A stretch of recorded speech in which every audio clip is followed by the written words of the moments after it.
Assalamualaikum warahmatullahi wabarakatuh. Perkenalkan, nama saya Fitriana, NPM 18160054 dari Prodi PGSD 6B. Di sini saya akan memaparkan materi yang saya ketahui tentang bab 1, bab 2, dan bab 3. Baik, untuk bab 1 yaitu konsep pembelajaran mikro atau simulasi. Materi yang pertama yaitu hakikat pembelajaran mikro atau simulasi. Simulasi pembelajaran atau pembelajaran mikro atau micro teaching berasal dari dua kata, yaitu mikro dan teaching. Mikro berarti kecil, terbatas, dan sempit, sedangkan teaching berarti mendidik atau mengajar. Micro teaching adalah salah satu pendekatan atau cara untuk melatih penampilan mengajar yang dilakukan secara mikro atau disederhanakan dalam waktu dan akomodasi yang terbatas atau miniatur mengajar. Unsur-unsur pokok pembelajaran itu ada 4. Yang pertama yaitu tujuan atau kompetensi. Yang kedua yaitu materi yang harus dipelajari siswa. Yang ketiga yaitu metode dan media. Dan yang keempat yaitu evaluasi. Untuk memahami apa yang dimaksud dengan pembelajaran mikro, di sini saya mengambil salah satu pengertian menurut para ahli tentang mikro, yaitu menurut Restiah tahun 1982, pembelajaran mikro merupakan suatu kegiatan mengajar di mana segala sesuatunya dikecilkan atau disederhanakan. Materi yang kedua yaitu tujuan dan manfaat pembelajaran mikro.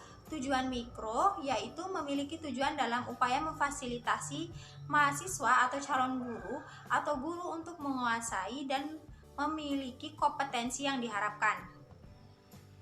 Manfaat mikro diantaranya yang A yaitu manfaat bagi mahasiswa atau calon guru.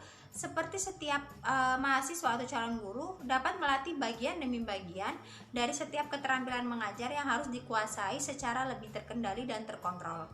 Yang B yaitu manfaat bagi para guru. Seperti para guru baik mandiri maupun bersama-sama dapat berlatih untuk meningkatkan kemampuan mengajar yang dimilikinya. Yang C yaitu manfaat bagi supervisor, seperti dapat memperoleh data yang objektif dan komprehensif.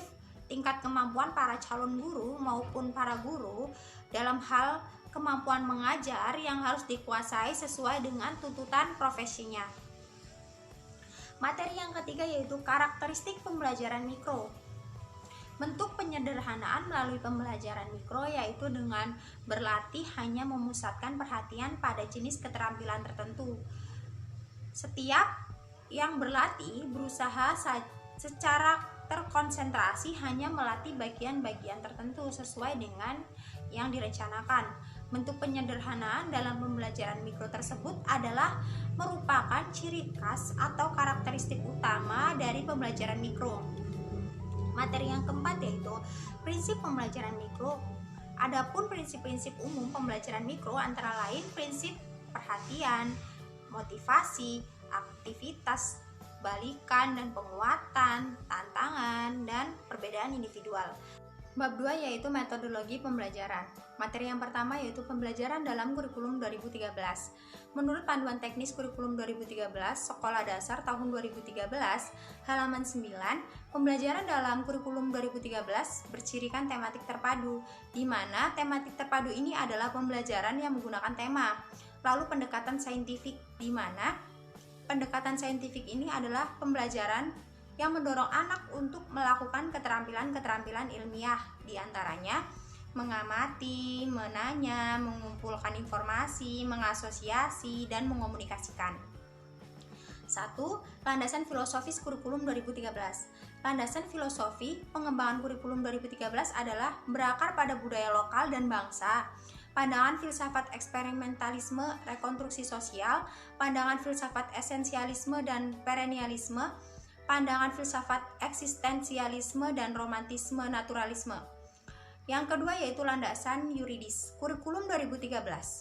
Permendikbud nomor 71 tahun 2013 tentang buku teks pelajaran dan buku panduan guru untuk pendidikan dasar dan menengah menetapkan buku teks pelajaran sebagai buku siswa atau lampiran 1 dan buku panduan guru sebagai buku guru atau lampiran 2 yang digunakan dalam pembelajaran. Setiap guru harus memahami baik buku siswa maupun buku guru dan mampu menggunakannya dalam pembelajaran. Yang ketiga yaitu dasar pemikiran. Dalam latihan kemampuan berpikir tingkat tinggi kepada peserta didik, guru harus kreatif dan mampu membuat pertanyaan-pertanyaan yang jawabannya variatif atau lebih dari satu jawaban yang benar dan berupa uraian. Bahkan untuk peserta didik sekolah dasar kelas tinggi, yaitu kelas 5 dan kelas 6, selain soal berupa pertanyaan-pertanyaan, demikian juga perlu diberikan soal-soal berita atau kasus-kasus yang kontekstual, yang nyata sesuai dengan tingkat pengetahuan dan pengalamannya dalam kehidupan peserta didik dengan tidak keluar dari jalur materi kurikulum. Berbeda dengan melatih berpikir tingkatan rendah atau kelas rendah, di mana guru hanya mengajukan pertanyaan-pertanyaan tertutup seperti sebutkan, pilih, tunjukkan siapa, penemuannya, dan di mana. Materi yang kedua yaitu penerapan pembelajaran tematik. Baik pelaksanaan pembelajaran tematik SD mengacu pada buku panduan guru dan buku siswa, guru perlu mengembangkan buku tersebut sesuai dengan pendekatan saintifik. Selain itu, jadwal pembelajaran perlu dibuat oleh guru, diantaranya pengaturan jadwal pembelajaran tematik, memanfaatkan teknologi informasi dan komunikasi atau TIK dalam pembelajaran, dan mempersiapkan dan melaksanakan kegiatan pembelajaran. Adapun kegiatan pembelajaran, ada beberapa kegiatan, yaitu yang pertama yaitu kegiatan pendahuluan. Pada saat menerapkan kegiatan pendahuluan, guru perlu memperhatikan adalah pesan yang tertuang dalam standar proses atau menyiapkan peserta didik secara psikis dan fisik, memberi motivasi belajar siswa secara kontekstual, dan mengajukan pertanyaan-pertanyaan. Yang kedua yaitu kegiatan inti. Pada saat penerapan kegiatan inti, yang perlu guru perhatikan adalah pesan yang tertuang dalam standar proses, yaitu secara garis besarnya pada kegiatan inti harus tampak penerapan pendekatan tematik terpadu, pendekatan saintifik atau inquiry, dan penyikapan atau discovery, dan penerapan model pembelajaran berbasis masalah serta model pembelajaran berbasis proyek. Yang ketiga yaitu kegiatan penutup. Pada saat penerapan kegiatan penutup, yaitu perlu guru memperhatikan adalah pesan yang tertuang dalam standar proses, yaitu secara garis besarnya pada kegiatan penutup harus melakukan refleksi untuk mengevaluasi manfaat langsung maupun tidak langsung dari hasil pembelajaran, memberikan umpan balik terhadap proses dan hasil pembelajaran, melakukan kegiatan tindak lanjut dan menginformasikan rencana kegiatan pembelajaran. Materi yang ketiga yaitu penilaian proses dan hasil pembelajaran. Penilaian proses dan hasil pembelajaran ini terdapat teknik dan instrumen yang digunakan untuk penilaian kompetensi, yaitu penilaian kompetensi sikap atau efektif penilaian, kompetensi pengetahuan atau kognitif, dan penilaian kompetensi keterampilan. Bab 3 yaitu keterampilan dasar mengajar. Keterampilan dasar mengajar atau teaching skill pada dasarnya adalah merupakan bentuk perilaku atau kemampuan atau keterampilan yang bersifat khusus dan mendasar yang harus dimiliki guru sebagai modal dasar untuk melaksanakan tugas-tugas pembelajaran secara profesional. Adapun beberapa keterampilan yang perlu diketahui oleh calon guru atau guru diantaranya yang pertama, keterampilan membuka pelajaran. Keterampilan membuka pelajaran ini disebut dengan kegiatan yang dilakukan untuk memulai pembelajaran. Dari pengertian tersebut, ada dua hal yang penting yang perlu dicermati dari kegiatan membuka pelajaran, yaitu menciptakan suasana siap mental dan menimbulkan perhatian siswa. Yang kedua yaitu keterampilan mengelola kelas. Keterampilan mengelola kelas adalah keterampilan guru dalam menciptakan dan memelihara kondisi belajar yang optimal. Secara keterampilan mengembalikan kondisi belajar ke kondisi yang optimal bila terdapat gangguan dalam proses belajar, baik yang bersifat gangguan kecil dan sementara maupun gangguan yang berkelanjutan.